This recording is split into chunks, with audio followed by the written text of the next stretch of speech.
Hello दोस्तों, स्वागत है आपका हमारे YouTube channel Uttarakhand exam point में।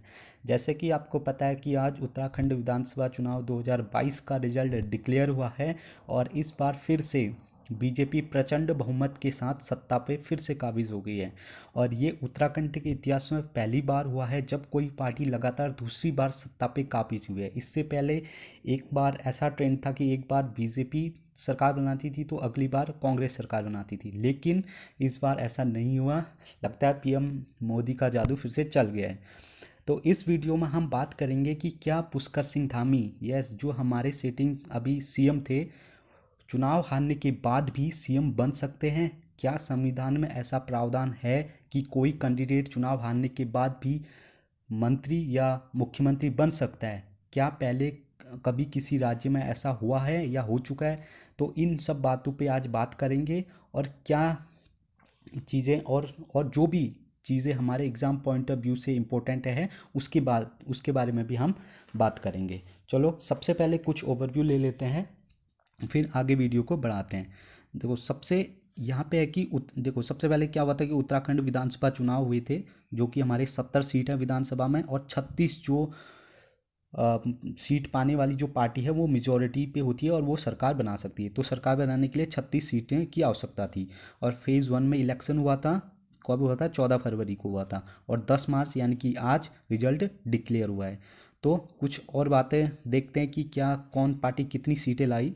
तो जब तक मैं रिकॉर्ड कर रहा हूँ तो अभी तक रिकॉर्डिंग के अनुसार बीजेपी 47 पे 47 सीटें जीत चुकी है, और इंडियन नेशनल कांग्रेस 19 सीटें। आम आदमी पार्टी का खाता अभी तक नहीं खुला है। अरविंद केजरीवाल और कर्नल कोठियार के दावे फेल हो चुके हैं। और अदर्स जो कैंडिडेट हैं वो 4 सीटें जीत चुके हैं, और टोटल 70 सीटें थी और 70 सीटों पे चुनाव हो चुका है। तो ऐसा देखते हैं। चलो पुष्कर सिंह धामी के बारे में कुछ बातें देख लेते हैं कि पुष्कर सिंह धामी का जन्म हुआ था 1975 में पिथौरागढ़ में हुआ था, और इनकी एज अभी 46 है। और ये यंगेस्ट सीएम थे हमारे उत्तराखंड के इतिहास में। अभी तक के उत्तराखंड के इतिहास में सबसे युवा मुख्यमंत्री कौन थे? पुष्कर सिंह धामी थे। और ये 4 जुलाई 2021 से मुख्यमंत्री पद पे तीरथ सिंह रावत के रिज़ाइन करने के बाद ये बने थे। और ये उत्तराखंड के 10वें सीएम बने थे। और ये इनकी जो विधानसभा क्षेत्र है ये है खटीमा। ये खटीमा से विधायक थे या विधानसभा अध्यक्ष थे।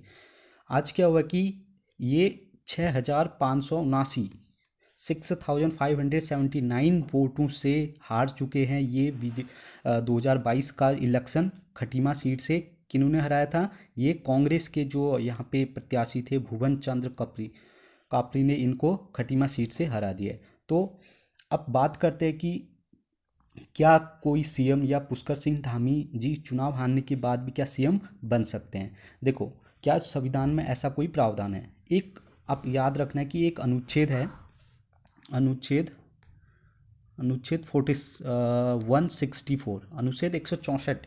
देखो अनुच्छेद 164 क्या कहता है कि कोई व्यक्ति विधानसभा का सदस्य बन सकता है, लेकिन शर्त है कि उसे 6 मंथ के अंदर विधानसभा या विधान परिषद का क्या करना पड़ेगा?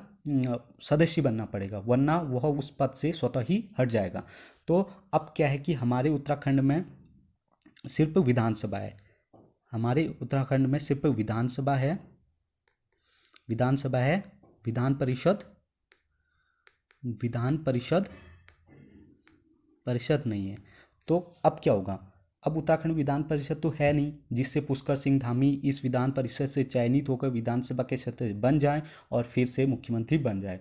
तो अगर पुष्कर सिंह धामी को सीएम बनना है तो उन्हें क्या करना पड़ेगा? देखो, पुष्कर सिंह धामी को अगर सीएम बनना है तो उन्हें 6 मंथ के अंदर उन्हें फिर से चुनाव जीतना होगा।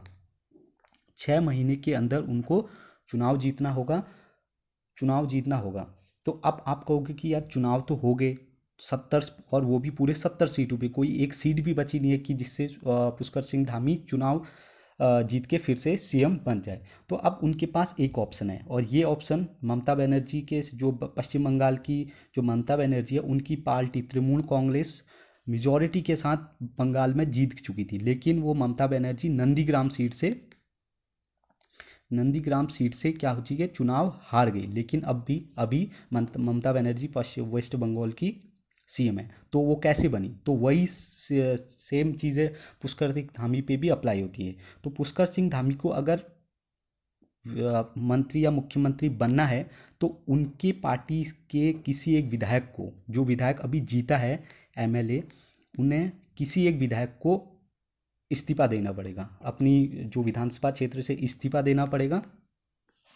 और इस्तीफा देने के बाद वहाँ पे तो वो सीट खाली हो जाएगी, जिससे वहाँ पे उपचुनाव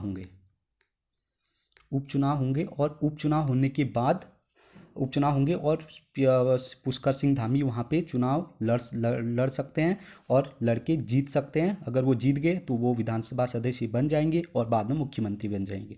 अगर फिर भी ये चुनाव नहीं जीतते हैं तो वो फिर मुख्यमंत्री या कोई भी विधानसभा सदस्य नहीं बन पाएंगे।